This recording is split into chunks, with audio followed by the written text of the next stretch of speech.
Petit avertissement. Géographie par Jeff a réalisé cette vidéo il y a quelques semaines et a fait un excellent travail.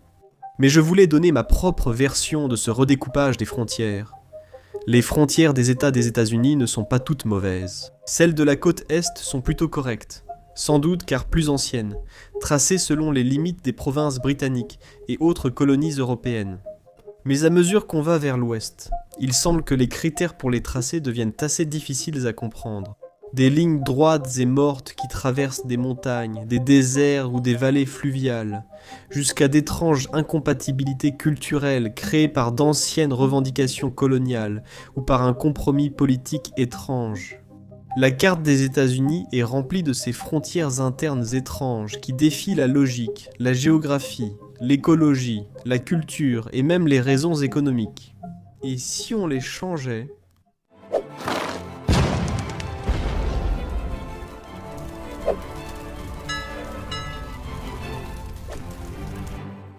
Commençons là où, à mon avis, les erreurs sont les plus évidentes. Le sud-est.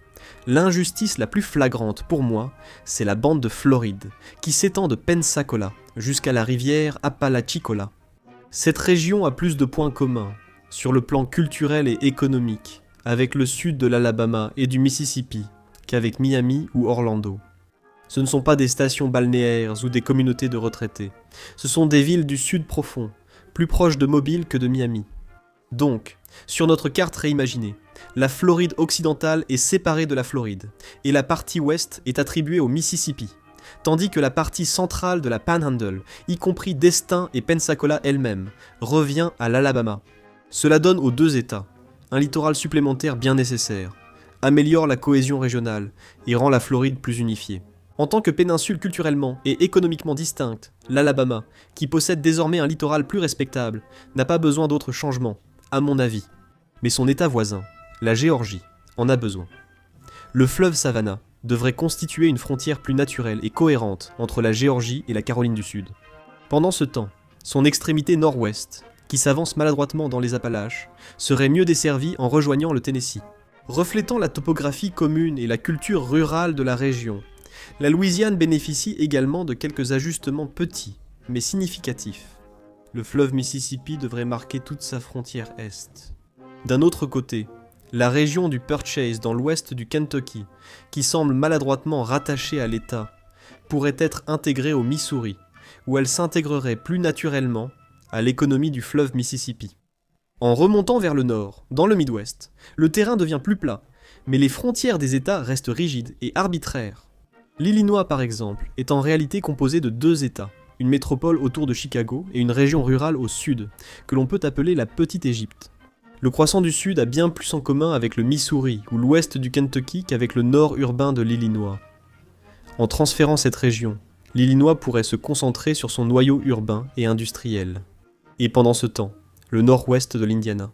Les villes industrielles de Gary, Hammond et East Chicago font partie de la région de Chicago à tout point de vue, sauf de nom, donc elles pourraient être intégrées à l'Illinois en échange. Le Michigan est un autre endroit où l'intention de la nature a été ignorée. La péninsule supérieure est isolée du reste de l'État par le lac Michigan et reliée par la culture et la géographie au nord du Wisconsin.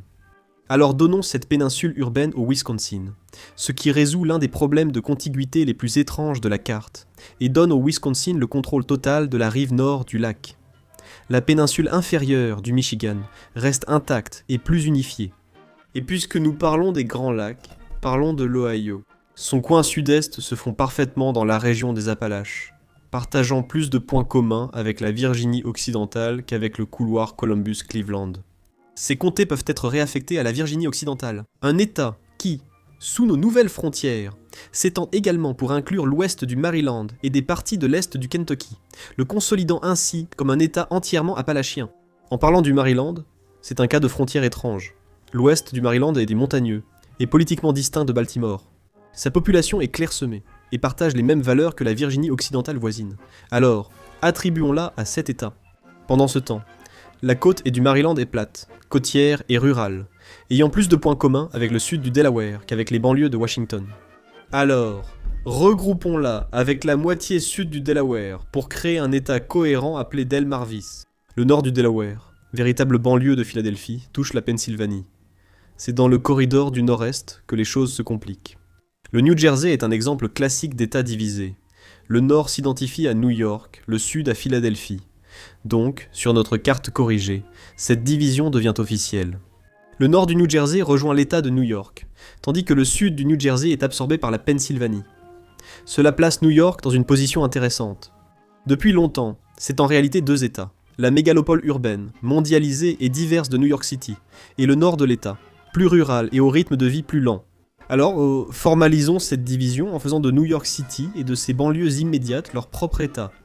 Pendant que le nord de l'État de New York devient une entité politique distincte, peut-être en changeant de nom, la péninsule sud-ouest du Connecticut, qui est aussi bizarrement découpée dans l'État de New York, devrait être rattachée au nord de l'État de New York. Le Massachusetts subit un découpage similaire. Ces comtés ruraux et montagneux de l'Ouest ont plus en commun avec le Vermont en termes de topographie et de tendance de vote, et pourraient donc être réaffectés en conséquence. Le Maine est vaste et peu peuplé. Ces forêts du Nord sont culturellement et linguistiquement plus proches du Canada francophone que des banlieues de Portland. Ici, on peut imaginer diviser le Maine en deux. Le tiers sud côtier reste dans le Maine lui-même, tandis que la région Nord, à saveur acadienne, est regroupée avec des parties du Nouveau-Brunswick et du Québec. Donc, peut-être que les États-Unis perdraient simplement ce territoire en allant vers l'intérieur des terres. Parlons des États carrés. Le Colorado, le Wyoming et l'Utah sont des exemples parfaits de frontières arbitraires, qui ignorent à la fois la géographie et la démographie. Les plaines plates de l'est du Colorado sont culturellement plus proches de l'ouest du Kansas et du Nebraska, donc ces comtés pourraient être déplacés vers l'est. A l'inverse, le tiers ouest montagneux du Colorado est beaucoup plus proche de l'Utah, tant par le paysage que par la densité de population, et pourrait donc être réaffecté en conséquence. Le sud du Colorado a un héritage hispanique, et un paysage de haut désert, proche du Nouveau-Mexique. Je pense donc qu'il faudrait aussi déplacer cette région. L'Utah, de son côté, gagne les comtés orientaux désertiques du Nevada, et devient ainsi un État plus cohérent sur le plan géographique et culturel. Centré autour du bassin du Grand Lac Salé et du cœur du territoire mormon. Parce qu'il y a tellement de mormons dans la région, le Nevada ressemble un peu à New York. En fait, il s'agit essentiellement de deux États différents, la région métropolitaine de Las Vegas au sud et un désert peu peuplé au nord et à l'est. Las Vegas pourrait être une cité-État à part entière, ou peut-être faire partie d'une entité administrative. Alors que le nord du Nevada est ensuite divisé entre l'Utah et l'est de la Californie, en fonction du relief et des lignes de bassin versants. Les frontières de l'Arizona sont redessinées pour mieux suivre le fleuve Colorado, en particulier le long de la limite ouest. Le coin nord-est, qui abrite les nations Navajo et Hopi, pourrait devenir une partie d'une ceinture autochtone semi-autonome qui s'étendrait sur le nord-est de l'Arizona, le nord-ouest du Nouveau-Mexique et le sud-est de l'Utah. Le Nouveau-Mexique lui-même perd ses comtés du sud au profit de l'ouest du Texas, dont la culture, l'économie et le climat sont presque identiques à ceux-ci. Le Texas lui-même, bien qu'il soit tentant de le diviser, reste entier. Faisons quelques ajustements. La bande verticale étroite du Texas Panhandle, découpée par la latitude plutôt que par le paysage, est cédée à l'Oklahoma. En échange, ils gagnent une partie du sud du Nouveau-Mexique, comme nous l'avons vu. Donc ces ajustements apportent un peu plus de clarté culturelle et économique. À mon avis, les Dakotas sont toujours au centre d'une blague du genre « il suffit de les fusionner ». Je l'ai déjà dit, et même si leur origine comme deux États est discutable, il me semble logique qu'ils existent aujourd'hui. À la place, proposons un modèle régional élargi. L'est du Montana et l'ouest du Dakota du Nord et du Sud, ainsi que l'ouest du Nebraska, pourraient former un nouvel État des Hautes Plaines.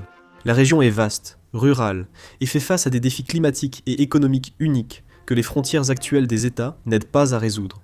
Les comtés de l'ouest du Minnesota près de la rivière Rouge pourraient aussi intégrer ce nouveau territoire des plaines. Pendant ce temps, le nord-est du Minnesota resterait intact, avec la région du fer et les grandes forêts du nord liées plus étroitement au Grand Lac. En ce qui concerne l'économie vers l'ouest, l'Idaho est notoirement mal alignée. La bande nord est isolée par les montagnes et partage plus de points communs avec l'est de l'État de Washington qu'avec Boise. Donnons-la à l'État de Washington. L'est de l'Oregon, trop rural, conservateur et sec, pourrait, en échange, rejoindre le cœur de l'Idaho. L'ouest de l'Oregon reste uni. Le nord de la Californie, de Redding vers le nord, ressemble davantage à l'Oregon qu'à la Californie, et pourrait être rattaché à l'Oregon. La Californie subit aussi un léger ajustement de frontière à l'est. La frontière de l'État suivrait désormais la chaîne de montagnes de la Sierra Nevada, comme nous l'avons vu plus tôt. La limite sud de la Californie pourrait aussi être légèrement réajustée pour suivre le fleuve Colorado. L'Alaska reste en grande partie inchangé. Hawaï n'a besoin d'aucune modification. Sa géographie insulaire est logique, donc laissons-la telle qu'elle. Je pense que nous avons couvert l'essentiel des changements. J'en ai laissé de côté. Washington, D.C. Certains pensent qu'il devrait rester tel quel, d'autres pensent qu'il devrait s'agrandir, et d'autres encore pensent qu'il devrait simplement disparaître et être absorbé par ses voisins. Je vais vous laisser décider. Laissez un commentaire et dites-moi ce que vous pensez qu'il faudrait en faire, ainsi que vos avis sur tous ces changements. Je pense que beaucoup d'entre vous ne seront pas d'accord avec ces idées. Dites-moi pourquoi, et lesquelles proposeriez-vous à la place? Je suis curieux, car malgré quelques grands changements, je ne pense pas qu'on soit allé très loin. Je pense qu'aligner les frontières des États avec la géographie naturelle, les régions culturelles et les liens économiques, ça a du sens. Et je sais que ces changements sont politiquement irréalisables dans la réalité. Mais je pense que cet exercice nous aide à comprendre comment des frontières plus sensées pourraient conduire à des États-Unis plus unifiés et fonctionnels. Merci beaucoup d'avoir regardé cette vidéo. Merci à tous mes mécènes qui me soutiennent directement sur Patreon chaque mois. Parfois en échange de rien. Parce que j'oublie, ou que je n'ai pas assez de temps pour faire une vidéo en avant-première ou tout autre type de contenu supplémentaire. Ils continuent à me soutenir, ce dont je suis très reconnaissant. N'hésitez pas à rejoindre notre communauté, sinon aucun souci. Merci d'avoir regardé cette vidéo et je vous dis à la prochaine pour plus de culture générale.